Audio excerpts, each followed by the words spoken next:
right.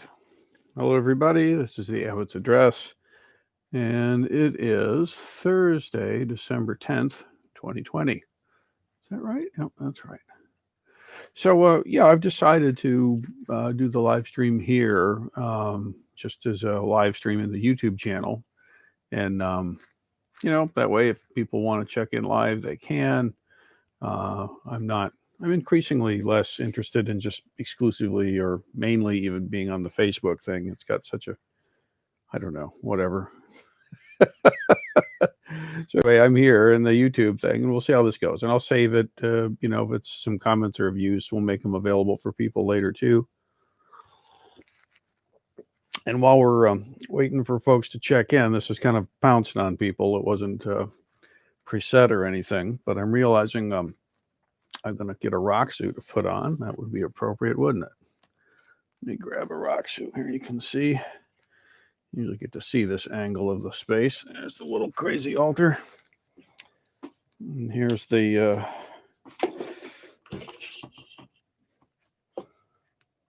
shelf with all the Roxy right there and all the robes and stuff. I'll pick a nice juicy one. Let's see here. There we go. Let's pick this one. Hey, there we go. Ah, nice. There you go.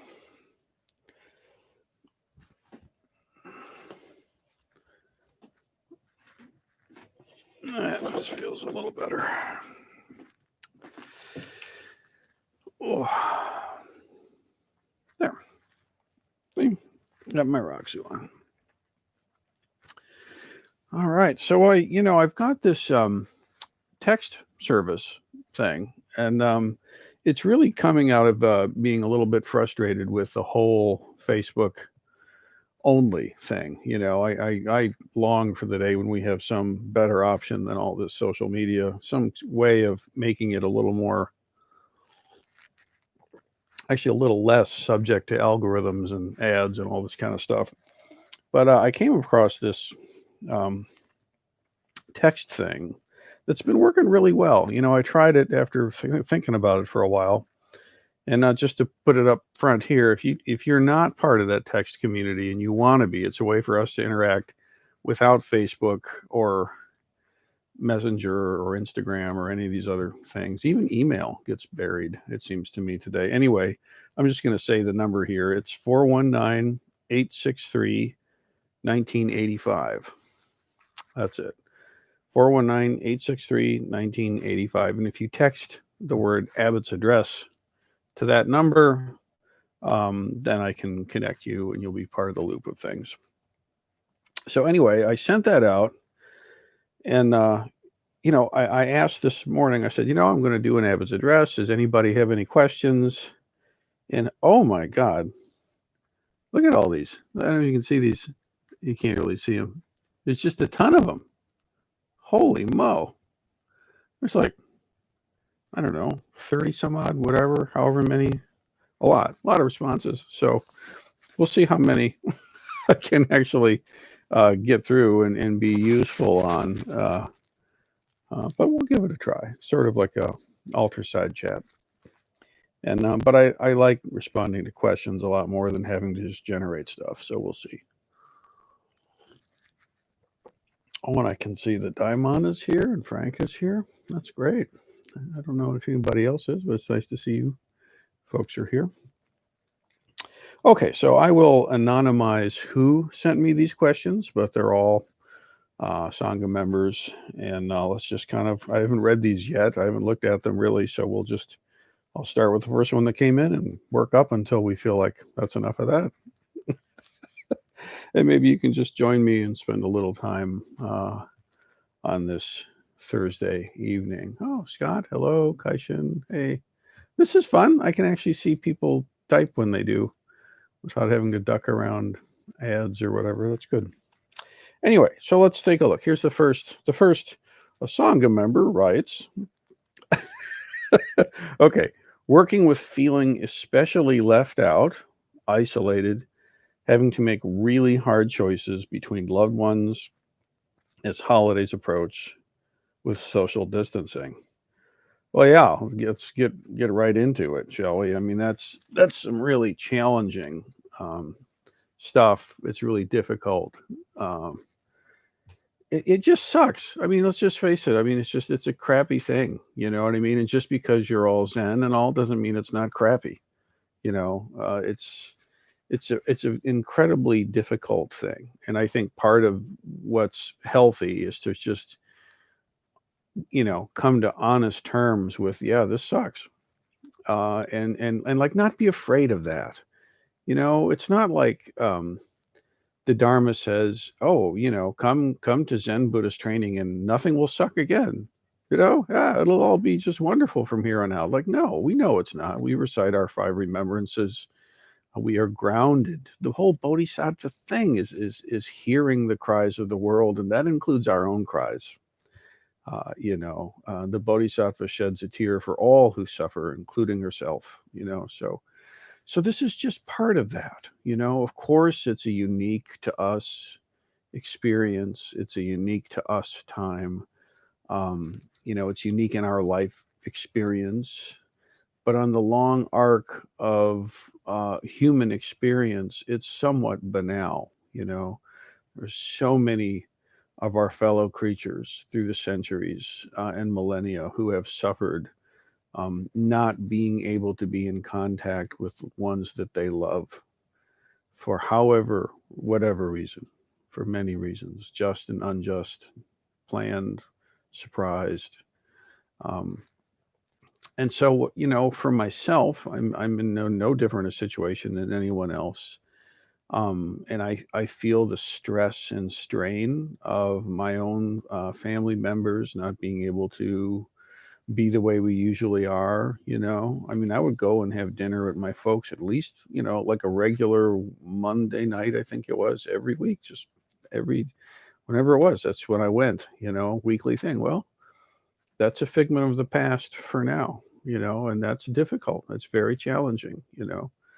I feel very lucky to be in good relationship and close to my parents, and still, for their safety, it's not a good idea.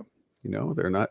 They're older than I am by quite a bit, and I'm not young, so this is not a good thing for me to be risking them. And I'm lucky that as this pandemic has progressed, they've come to agree.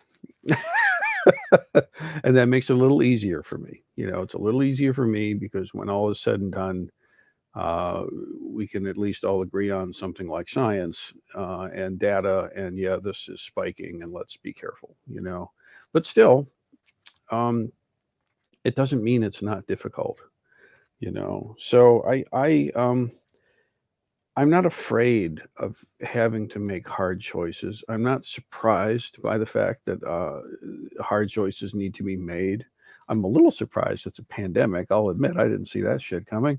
But the fact that hard choices have to be made isn't surprising. The um, the difficulty with the holidays, in a way, holidays are often a source of difficulty, and it's not unique to the pandemic 2020, right? I mean, pretty much every year when the holidays roll around, it's always on the docket to connect around the stress of the holidays. Like, anyway, I think for some people, just to say it aloud, for some people, to not have to go and be physically present is a relief. Could be. There could be some people like that for whom that's true. They're spared this year. They have a plausible excuse. Get out of the holiday meal free card. I don't know. I mean, that could be someone's experience. Anyway, it's a jumble. It's a jumble. And the Bodhisattva always embraces what's true, always embraces what's real and what's authentic, and knows that they are not alone. We're all kind of in this weirdly tumbling ship together. Now, if you're in a situation where people in your family don't agree and think, well, why the hell aren't you coming over? This pandemic's all a hoax, and well, that's really tough. And I've been asked to advise a few folks who are in that situation. And I'm like, look, you are the one who has to live with the consequences of your actions, not them. Okay. So if you are mentally okay with being a spreader potentially, and you could be, there are circumstances where maybe that's on balance, people's choice. Okay, maybe. But if you're not okay with what's going on, then it's better for you to follow your own internal moral and ethical guidelines, and know that you did that, rather than to capitulate to people that push you or pull you or cajole you or guilt you into doing something that you really feel is not the right thing to do. You know, bottom line, we should be keeping these hospitals free and clear from any and all unnecessary visits, right? Just like, period, full stop. How can that not be obvious to everybody? So, but it is not obvious to some people. So if I were in a situation where I was in a disagreement with family members around that point, I would say, I love you so much. I really grieve that we won't be able to be together in the way we're used to. Maybe we can do something online or what all, but I really am convinced that it's not worth the potential risk of death for other folks. And I just won't do it. Sorry. And I love you. Let's see what else we can do. And if it goes to a dial tone, work it out with them later. Hopefully you can have some better exchange than that. Okay, so all right, let's look at what. Only 35 more to go. We're not going to do all that tonight. Anyway, let's see. Oh, Bujo is here and Lucas is here. That's fun. Hey, nice. Oh, I'm on the TV. Woo, it's nice in here. I like it. Okay. So another Sangha member writes, how interesting that you should ask at this moment, Rinsen. I just had a long exchange with a friend about how to balance doing good in the world while still respecting oneself and maintaining proper boundaries. Put simply, how do you take care of people without losing yourself in the process?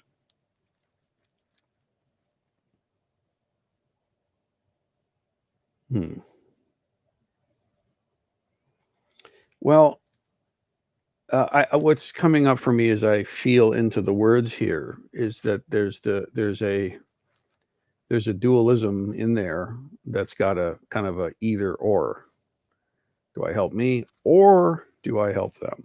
How do I help them without hurting me?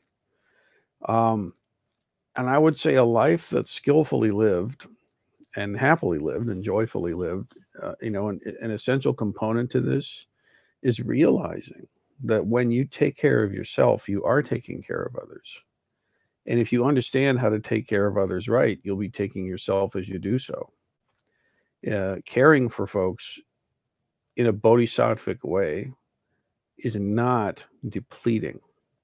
When you're acting and embodying your vow, okay, when you're breathing life into the Dharma and letting the Dharma breathe life into you, there's no way for the whole thing to just be a mistake.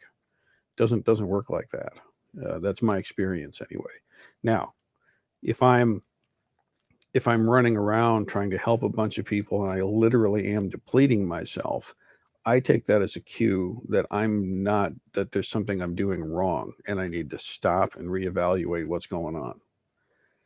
Sometimes people will ask me, how do you, Rinsen, go about doing all these crazy things that you do? And it's easy because I'm not really working. I don't feel like I'm working right now. I'm hanging out with y'all in this weird virtual way, and I'm being of some use, and it's fun, and it's not depleting me. I don't have my energy getting. It's not hurting me to do this. Does that make sense? And a true right livelihood, okay, is something that you're engaging in the world in a way that is life-giving to you and life-giving to the world. If you're engaging in a livelihood where it's crushing your soul and doing something good for a great cause, bad trade, actually, not a good trade, because then your soul crushing, so to speak, is part of the karma of that good endeavor, and you've diminished that endeavor by engaging it that way. Say it's not good enough. We can do better, right? So I would take, if I have at times in my life for sure felt that I was um, having trouble organizing it and balancing it and feeling depleted and stuff. What I've learned is it's usually because I'm playing the wrong game. It's not tweaking how I play the game that I'm playing. It's changing the game altogether. That's actually the answer. Turns out I'm not a football player. I like tennis. How about that? Something like that. Yeah, how to balance doing good in the world while still respecting oneself and maintaining proper boundaries. I think I'm feeling something. It's hard in the text thing because I can't ask the person or get a lot of like read from them. But what is, if you are in a situation where you are doing some kind of helping profession thing or you're doing some kind, and it is draining, like giving a lecture is draining at the university or whatever, fine. You do have to have the skill of letting it go. That's also true. That's another part of what's true about this whole thing. In the same way that when you're sitting and you get trapped in Storyville and you see it, acknowledge it, let it go. Okay, well, it's the same thing. You've got a person in the world that you're engaging with in some helping way. You get in there on their behalf, you advocate, you rock really hard, you do everything you can, and then you let go and move on to the next person. You've got to be able to let go of the one situation to be of use in the next. So that is a skill that I've developed. I think in Zazen, frankly, being able to be completely engaged in what I'm engaged in and also completely let go of what I was just engaged in. Total, complete, full, right? If I can't let go of the other thing, I'm not really able to be here for this thing. See, that's the way that works. And that's also part of what erodes your power. If you're able to actually be completely where you are not leaking power out anywhere. You're focused. All your power is focused right where you want it to be, and you're more sustainable in the long haul. See, if I'm engaged in this thing, but half thinking about the other thing, my power is dwindling and pulling away, and I'm going to have less power to engage in this thing. I hope it's not too abstract sounding, but um, that's what occurs to me for that one for now. Okay. Ah, okay. Another song a member writes. This is fun. I guess what comes up for me currently is change. Hello. Yeah. I think I'm going with the flow until major change happens. Then I struggle against being open to it. Yeah, I totally feel that, and some people actually are the opposite. They get really persnickety and sticky and pouty over the little things, but when the big changes come, they handle it with grace and ease. It's the opposite of what was expressed here. But the fact is, if we practice letting go in Zazen, if you practice sitting completely being where you are, like I was just talking about a second ago, and really practice just letting go of every prior moment. You develop this skill of being at home, at home with the ambiguous, and at home with the unknown. And the unknown is a really good friend of mine. We hang out like all the time. Where do I go to consult, to make the heavy decisions? So I go hang out with the unknown, see, and we have a cuppa together and we say, well, how about that? And they go, I don't know. And I go, I don't know. And, you know, it's, I'm kind of making light of what is actually can be very tragic, but change is absolutely what our life is. Your life is an expression of change. Um, your death is an expression of change. The earth itself is expressing change, as is the moon and the sun and all the stars. This amazing alignment we're going to have on the 21st and the solstice, amazing solar, planetary alignment.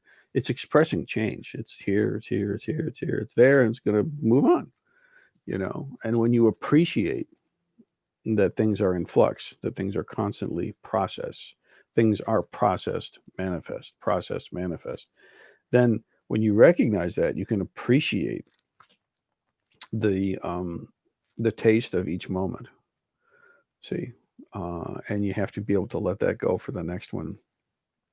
And then the other component to that is that when it's a particularly hard hitting change, as many of them are, life is cruel. It just is, you know.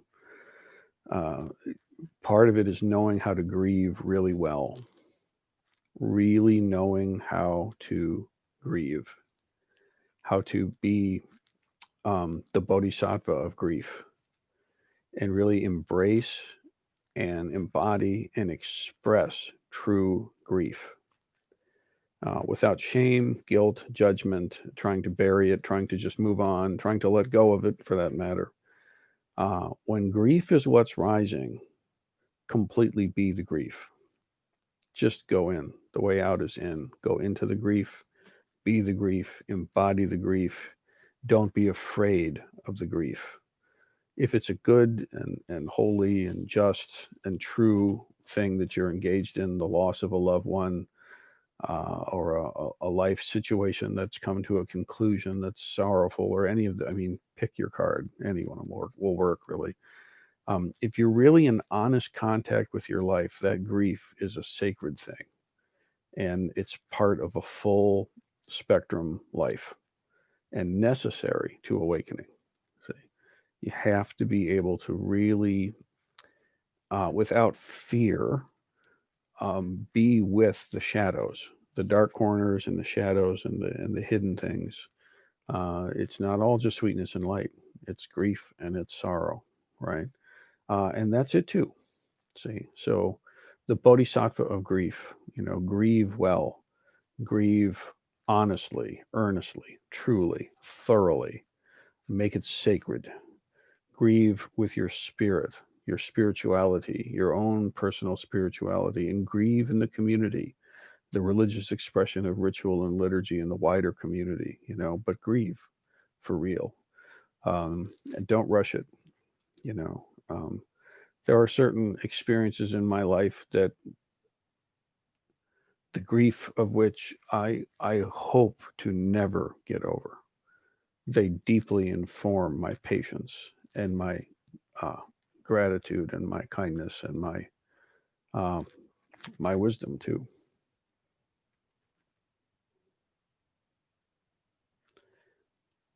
All right, this is great. I hope. I don't know if you could type a little something and say this is fun. That would be nice.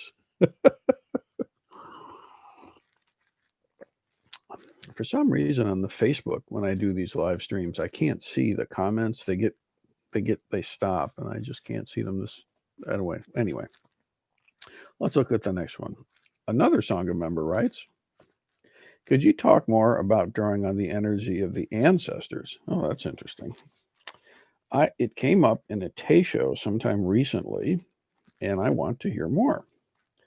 If I remember correctly, you were talking about trying not to do all the heavy lifting yourself, knowing that the power of the ancestors is behind us. Is there more to say there? Yeah. Or is that too obscure for a general audience? Oh, what the hell? It's just us. It's just us in the house. We're fine.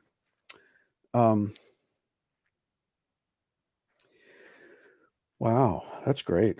Could you talk more about drawing on the energy of the ancestors? Well, this is a thing that's particularly vexing. Yeah. Oh, hey, Brooke. Yeah, it is like having a fireside chat. Yeah, I think so too. It's an altar side chat. See, and it's not just us. See here. This is my. I don't know if you all can see this, but this is my. See, that's my foo dog. Row, row, row. And it's actually cool because it's an incense burner. See, yeah, you can put the little cone incense in there and pop his head back on, and then it smolders through his nostrils and his teeth and stuff. And he sits upon the Lankavatara Sutra that Rinsen Roshi gave me at Inca, my ceremony. So that's nice. And that's the little kerchief that he put it in the Hiroshiki. Anyway, let's get back to our energy of the ancestors.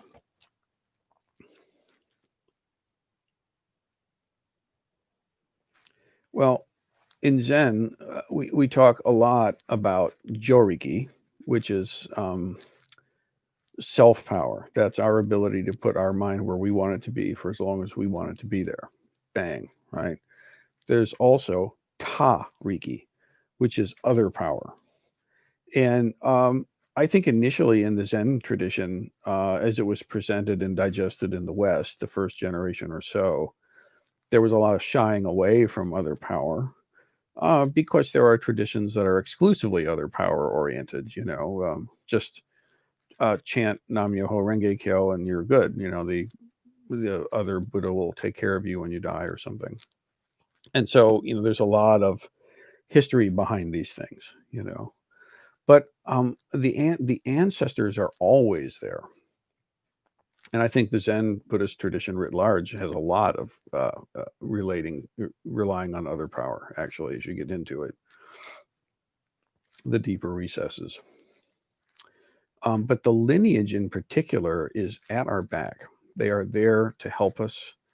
The karmic energy, the fruition of their labors and efforts and works are all wind in the sails for each of us for what we're doing, if we're connected to the lineage. See,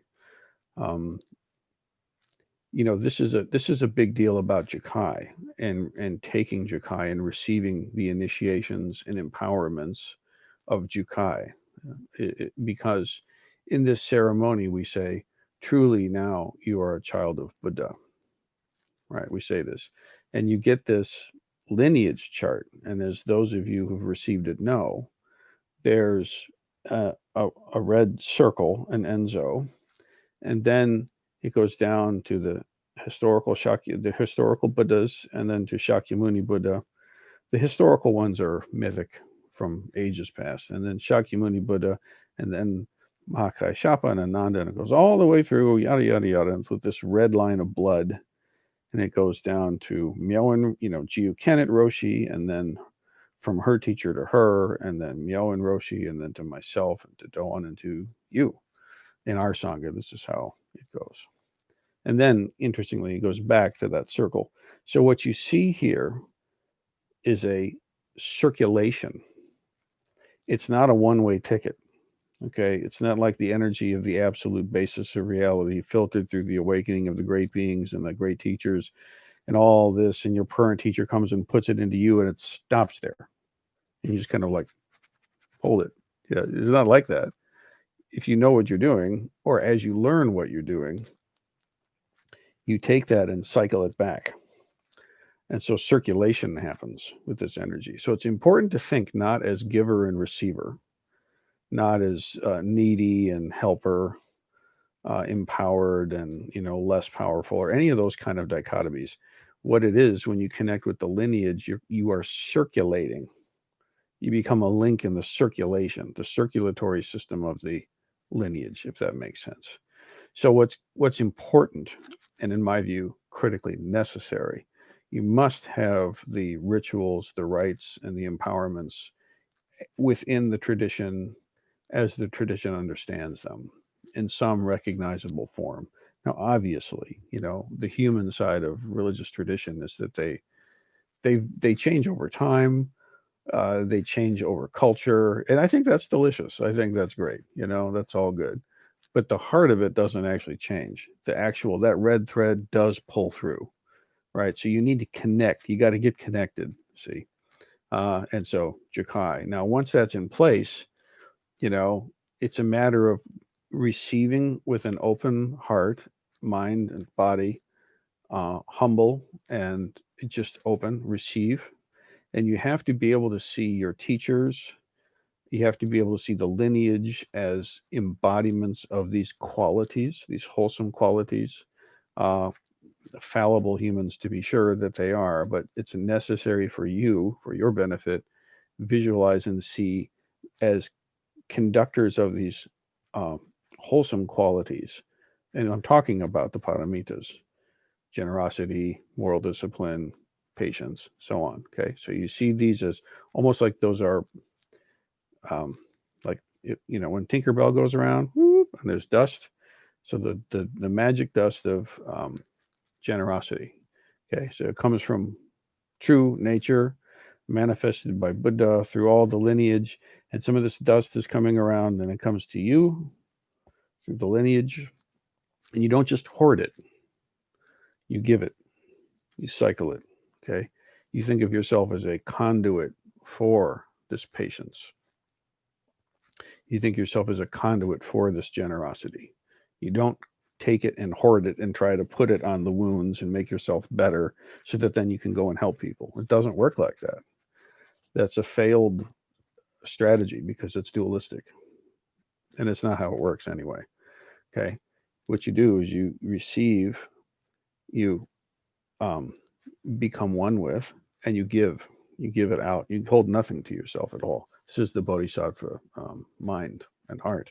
See, so you bring in the generosity, let's say, the heart of generousness. Just if you were just like relentlessly generous about things, well, they're doing the best they can. If you really felt like that, okay, you just had a generous take on things. There are other things you need. You need wisdom too, but let's just say generosity is there. The way you really get that is you give that feeling to others. See, so when you express your generosity, it's not you using it as a technique against life to make it go the way you want. What you're doing is you manifest generosity in your own experience in that situation. And in that way, you give generosity to the situation. And then you see it coming back to the emptiness, the true reality, and cycling all the way again like this. So you become a conduit of cycling the energy, not a taker or a receiver of something that you then use to fortify yourself and go do battle with the world. Okay, that's an essential. It's a critical way to see this in my experience. This is what I would say. Okay, so there's more there, but yeah, that was a good conversation. Let's see. Another Sangha member just writes the word impermanence. I think we've chatted a bit about impermanence. So I'll just say that we talked about that. Other than that, impermanence is permanent. So get used to it. Let's see. Another person writes, in the journey of discovering the true self and shucking off masks or conditioning that coincides with that. Well, yeah. The journey of discovering the true self. It's kind of like discovering the bullshit and jettisoning it, and then what's left is you. I think that's a better way to say it. It's not like you're hunting around for your true you and you finally find it and then you capture it and keep it or something.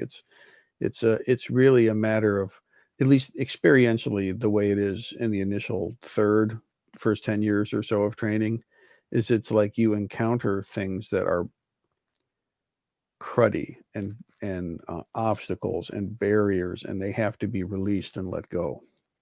This is what the work feels like. It doesn't feel like a treasure hunter where you go and like hunt for some golden skull and you find it and hold it in the air. You found it. Now I've got the true self. It's not like that. It's more like you go, oh wow, that sucks, and you kind of take it off. You gradually or sometimes suddenly take off the caked crust, sclerotic crap and just get it off. And then that's really the felt experience of the work. And what that means, go back to your basics, okay? Your basics of equanimity, of really being grounded, when you really sit well and you start to get some experience being grounded and centered, okay, then you know what it feels like in your day when you're not. And your gig is to notice that shit, see it, acknowledge it, let it go, and come back to being grounded. Okay. If you notice that you're kind of a little bit off center and you kind of don't give a shit about it, it's not working. Okay. The bottom line here is you've got to do this. You have to train the mind, and you have to train the heart and train the soul. You've got to train yourself to not put up with these things that cause you to suffer. That's all it is.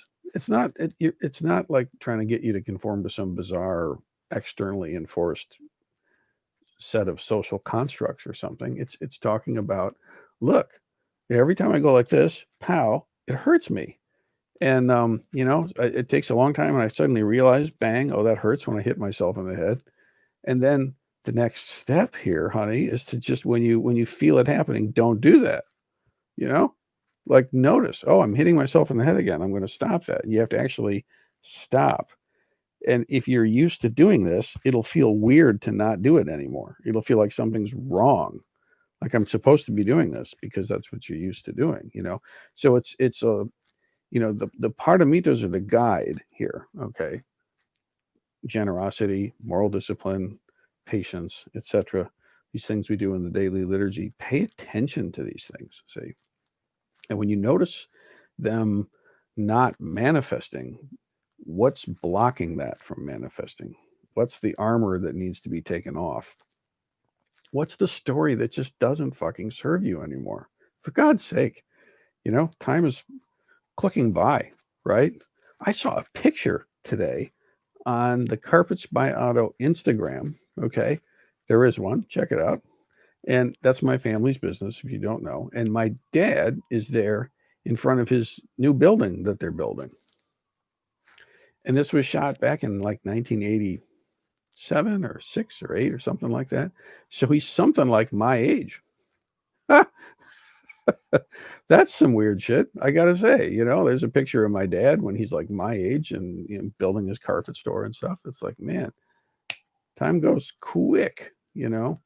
So really, really, really connect in with what you're actually doing, and notice, and if things aren't serving you, honey, just regain your mindfulness, you know, and let us stop hurting ourselves. Like really, not because Buddha's up in the corner here watching you from the ceiling or something, because it hurts. See, it hurts, and you don't have to do it. You don't have to do it. See, and it takes the ability to recognize the unwholesome state of mind, heart, or body, and it takes time to have enough power to interrupt that pattern, and then it takes power to be able to install or to let go of that and have the healthy express. See, and again, all of this happens in zazen. You don't sit and do something to do that. You sit when you sit. And if you're really sitting, all of these qualities are kind of simmering on the unconscious. See, not all this work. In fact, the majority of this work does not happen at the conscious level. Most of what goes on at the conscious level is kind of like treading water while the deep stuff is happening. And so, you have to kind of give the mind some toys to play with while the deep stuff is doing its work. And what makes the deep stuff happen is zazen. Okay, and interacting with the teacher and retreat, which, by the way, we have coming up. This starts tomorrow for Shokan folks, and I think for everybody else, for the wider community, it starts, I don't know when. Look it on the website. I know I've got Doksan starting at 8, whatever it is, in the morning. So anyway, yeah, something like that. All right, some words on the just journey of discovering the self. Oh boy, yeah, this is one. A Sangha member writes in, what about holiday expectations we put on ourselves? I'm dreaming of a white Christmas, just like the ones I used to know. Come on. I mean, it's kind of funny, actually, isn't it? I mean, really. And it's also sacred in a way. I mean, it really is. The thing is that the trappings of Bing Crosby aside, okay, the fact is that we as human beings need ritual. We need recognition of certain changes of season. As the wheel of the year turns, we need to, it's healthy for us to be in tune with that and to acknowledge that and to acknowledge that in communion. See, now some of us are very solitarily oriented, but even the most solitary amongst us, still, we need some kind of connection with other folks just for basic Homo sapien hygiene and wellness, right? And so it's a natural thing to want to have a way of recognizing the seasons, and we generally don't randomly do it completely different ways every time. We are benefited by some regulatory, some you know, some traditions, some constancy, some familiarity of things, you know. It can change and evolve over time, but there's a core that's the same. There's nothing wrong with this. There's nothing pathological or unhealthy about it unless we start fighting that impermanence one we talked about earlier, and we want everything to always be the same in a world where nothing is always the same. That is a prescription. That's like the Titanic heading full speed into a sea of icebergs with great confidence and ignorance. You know, you will run into shit. So, okay, like I can use this crazy altar as an example. That right there is a hot mess altar, and we likes it. It's got all kinds of stuff. It's got all kinds of things, you know, and they're all meaningful to me. This is my own sort of Abbott's study altar, kind of altar. Now, the altar I had 20, 30 years ago was far slimmer, right? It was, well, the altar was far slimmer, and it was just really bare bones, you know, man. It was just like a Buddha image, and you know, just the elements and the image, and real spare, because my life was kind of a hot mess. Everything was just all over the place. It was very cacophonous. What am I going to do? How am I going to work this out? What am I going to be when I grow up, and all that, you know. Believe it or not, being a Zen master, jazz guitar teaching, Aikido practitioner who could actually survive in the world was not an obvious option at the time.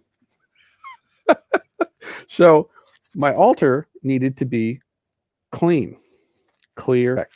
It was appropriate for me at the time, right?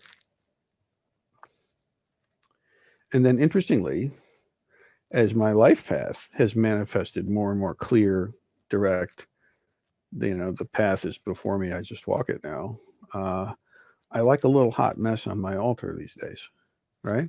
So it's just it's not how it has to be. It's just how it is for me. I might wake up tomorrow and say, "God damn, that's a mess. Clean it up," and that could be. Who knows? But the core of what the altar is and how that altar functions in my life, no different.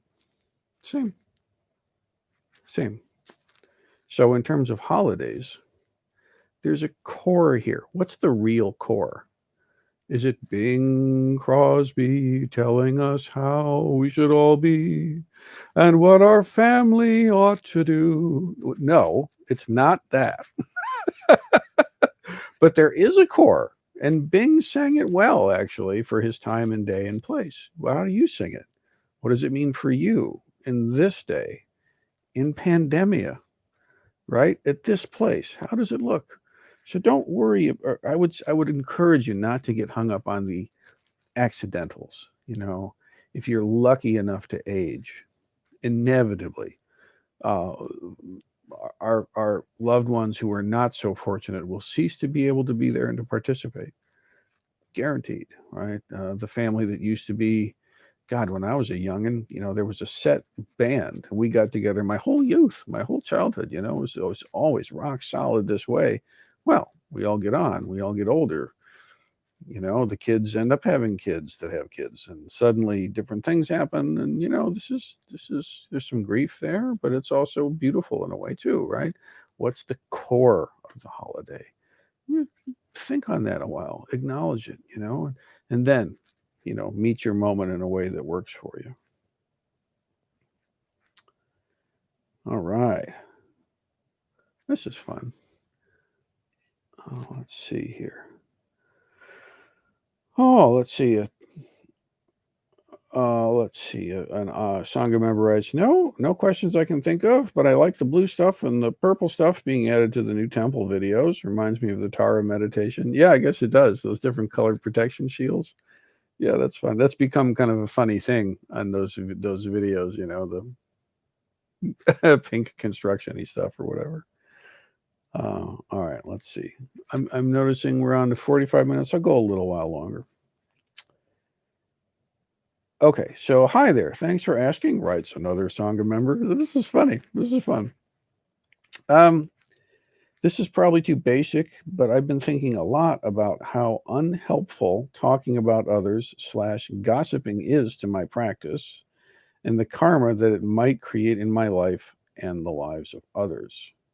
Would love your thoughts on that. Not sure if it makes sense for the address, but it's something heavy on my heart right now. Listen, you've put your finger on a live wire here. Okay. In fact, if you have received or are interested in Jakai, okay, and again, Jakai asserts itself in our conversation here, there's actually a lot in what's called the grave precepts about speaking of others' errors and faults, right? And elevating the self and blaming others. It's so relevant to the causes of suffering in our own lives that it's in the precepts, like specifically. And by the way, definitely watch out for this thing here. It's as live a wire as sexuality. It's an intense, powerful force. And this business of, there's two sides, okay? There is a healthy version of processing, okay? Evolutionary psychology tells us that, according to their hypotheses of the moment, which I think are substantive, that we evolved in social groups and bands, and part of our strength is we need to be able to know who we can trust and who we should not trust. And so our deep ancestors engaged in talking, communicating about other members of the cohort, clan, tribe, whatever we were, band, if you will, and as a means of survival. Like, it's in your interests to really know who you can and can't trust, who you can rely on, who you can't rely on, who's generous and who's just thinking out for themselves, and all this kind of stuff. Okay, so some would argue that the impulse to talk about that person who did, can you believe what they did? There's actually a psychological version of that can be very healthy, to have trusted colleagues and friends that you feel safe with, that you can just say whatever the hell you need to say with and process whatever you need to process. But it's in a covenanted space. It's a relationship where that there are some boundaries, there's some confidentiality. You can say whatever you're feeling and process it in a way with somebody. I think that's really healthy, and I don't think that violates that precept. Okay, if I had some idea that the precept meant I could never speak about anybody's errors or faults, well, how am I going to interact with my wife about a misstep that I perceive my daughter making? See, well, it's not going to happen. Just as a fictitious example, right? How am I with my colleagues at the university if we've got a student who's having some issues and not really cutting it here? We have to be able to talk about their faults. How do I give feedback as a teacher if I'm not willing to speak about others' errors and faults? That's a big part of what I do as a Zen teacher. Is I grab a hold of that sword there that Manjusri's got, and I say no, and ring the bell.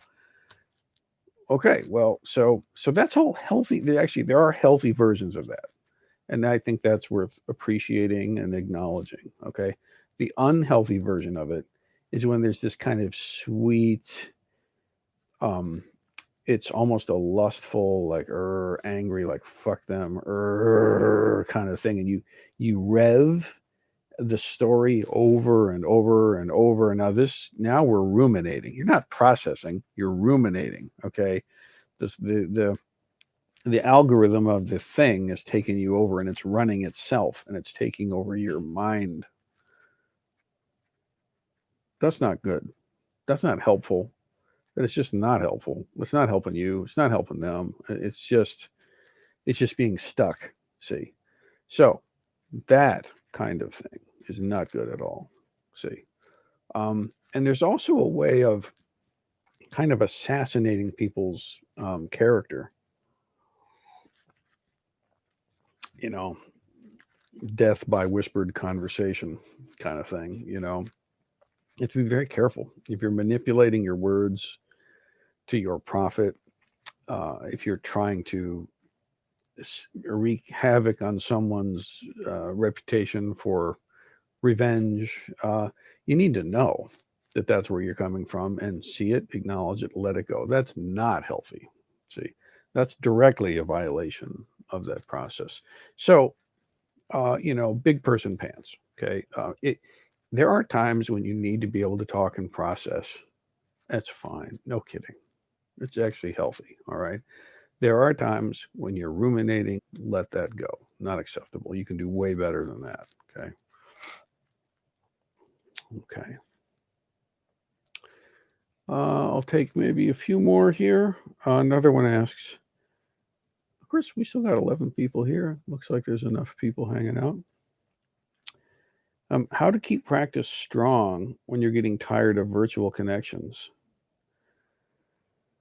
Look, your practice, the strength of your practice depends on yourself, virtual connections or no. The strength of your practice depends on yourself, in person connections or no, right? Ultimately, the strength and soundness of your practice is your business, right?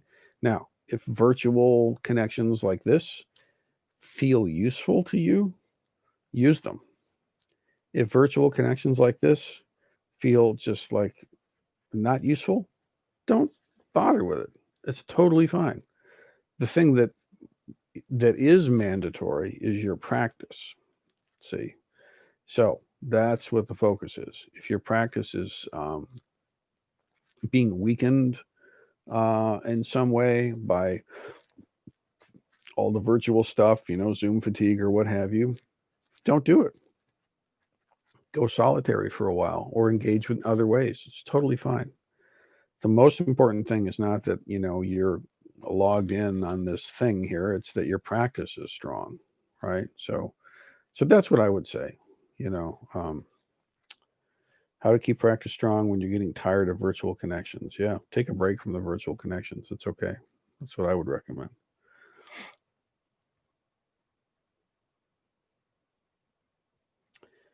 One more. We'll put a cap on it here.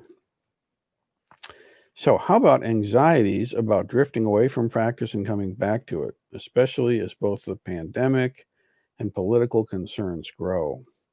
I find myself getting busy all the time. I'll meditate and check in on occasion, but then check out for weeks at a time, it seems. Is that something?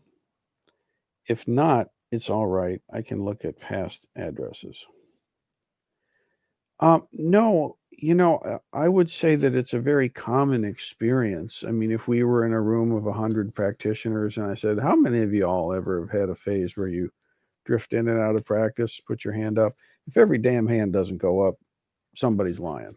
Okay. That's a natural, normal, inevitable part of developing your practice. Okay. It's like developing a long term committed relationship. There's just simply no way that you're going to have an actual long-term committed relationship that doesn't have ebbs and flows in it. I mean, hello, right? Come on. It's not even like an option. And I don't think you would want it, What good would the long-term relationship be if it was in some pure environment and it never encountered any difficulties? I don't think that relationship would have any sizzle to it at all. Uh, yeah. Now, at a certain point, if you're going to have a deeply committed relationship, you have to decide, I'm committed to this relationship and I'm not turning away from it, no matter what. No matter what. No matter what they do, no matter how they feel at whatever moment, I am not turning away. I'm here. And there's a kind of stability to that. There's a kind of gravity to this, see, that gives the relationship the space to put down roots and to put out branches and to express, the joys and sorrows in a beautiful way. And it's like this with your relationship with the practice, okay, learning to practice. You can hem and haw and come and go and stuff like that, but eventually there comes a moment where you're like, I'm doing this and I'm not turning away. I might forget about it for a little while. I might practice, less wholeheartedly for a spell or whatever, but I am not turning away from this thing. And when you just internally set that and you feel that to be the case, then something shifts. Now, in fairness, again, Jakai comes up. There are rituals and rites and initiations of empowerment that really unlock your capacity to have that commitment, to actually feel it, and to get that connection with the lineage. And that does a ton to really help with this. And you can access that right now if you just go to your altar and make a dedication of yourself to your practice and to your own awakening and to realizing your own Buddhahood and to being connected with the lineage and the Sangha and all this. You can make some ritual way. I really think this is necessary. You have some ritual way of expressing this. You can do it in a solitary fashion that is in your own style, so to say, that is, of the stuff of your own life as you've encountered with the Sangha, but some kind of ritual thing that you do that makes this concrete, that performs it. It's like a performance of it. And that shifts the tensile strength of your practice. It was the case that in ancient Greece, when they had the theater thing, like the stage is down there, and then there's the rising seats around it like that. Okay. And then when the actors would go in there, they didn't just go to watch a random play or something like that. It was sacred art. It was ritual that they were doing. So the actors embodied and became the qualities of the deities that they were expressing, or the heroes and the villains and all this stuff. And it was a religious like spiritual experience for the actors and for the participants. It was culturally understood that there was something transformative about these performances. It wasn't just entertainment, really. It wasn't always. I mean, they had their comedies and stuff, but it was serious business. It was magic. Okay. And that's in a way what ritual does. And so you can logically think you should do it and convince yourself rationally, yes, it's better to be wise than to be a dumbass. I agree. Okay. And you can emotionally feel like, oh, I really feel resonance with the Dharma and I want to feel more. Okay, good. But you've got to get it in your unconscious. You've got to get it in your below intellect and below heart, like underneath the deeper waters of you, has got to get some way to get a taste. See? And that's what ritual does. Ritual speaks to the deeper aspects of the self and it expresses them. It gives them guidance. Okay. It gives the deeper unconscious in you some direction about what you want, about how you want to be in the world. And it's like, I'm not fucking around here. This is real. This is my choice. So when you do Jukai or Shoken initiation or ordination or any of the various rituals that we have, there is a fundamental reordering of those depths. That's the case. You might forget about it for a while. You might lose touch with it for a while. You might get pissed at it once in a while. But that reordering is there, and it's to your benefit. See, and it gives tensile strength. So I would recommend, if you thought about it and you felt it and you're still not grounded in it, come up with some kind of ritual or something that you can do for yourself that makes sense to you. You don't have to share it with anybody, but get some way of embodying this commitment. Offer incense at an altar. It's a good way to go. Okay, so there's a bunch more here.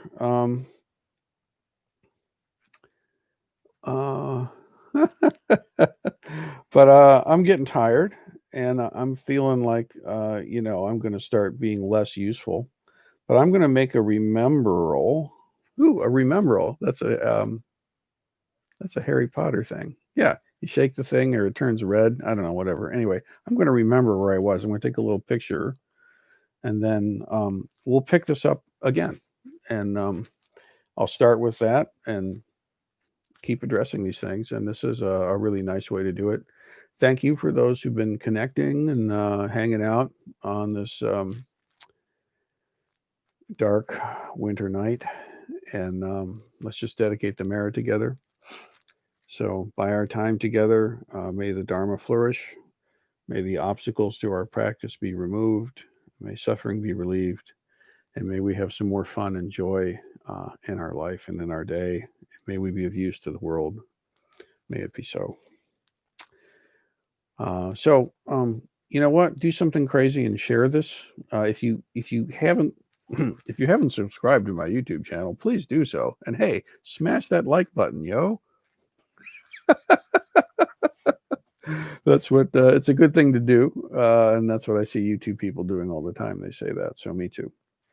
And if you're not on my text service, let me just say the number again. It's 419-863-1985. Just text the word Abbots Address there, and I'll get you connected so we can interact.